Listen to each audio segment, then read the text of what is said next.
Mga titulo sa yuta, lakip na ang libuan ka mga Certificate of Condonation nga nag-release sa ilang mortgage o bayronon, giapod-apod sa gobyerno ngadto sa mga farmer beneficiaries sa Cebu ug sa Bohol.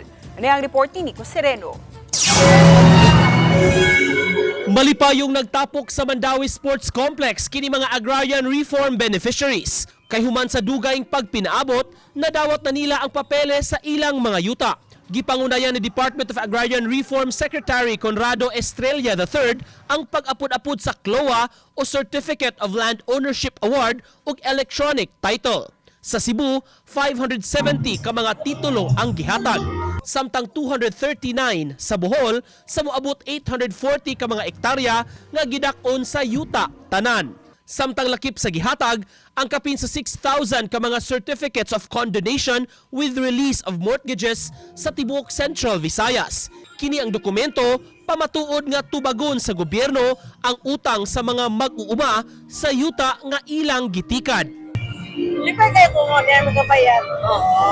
Naku, tabang. Naku, tabang na po, sir. Uy, mamibarbuhan ang magkabutang. Kumpre mo. Pangandoy ni sa kuamahan sa una sa buhay pa siya. Kasi kani si Leonardo. Na problema siya kaya ang yuta sa DAR kailangan pang bayaran sa bangko.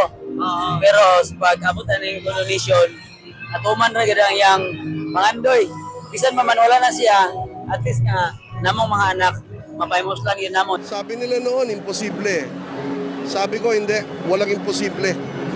Sa administrasyon ng ating mahal na Pangulo, yung mga matagal na nilang inintay na titulo, inilalabas natin. Pagkatapos, hindi lang titulo, libreng lupa pa para sa ating mga magsasaka. Kailangan lang dahil sila ang nagpapakain sa atin. Lakip sa gi-turnover sa opisyal sa DAR ang mga sakyanan ngadto sa duha ka mga napilian nga farmer organizations. Ang beneficiaries, mga organisasyon sa Toledo City nga nakadawat og tractor ug service vehicle. Makapadali sa amo ang pagtikat sa yuta o dako na ang among abot. Daghang salamat. Nico Sereno, Balitang Bisdak.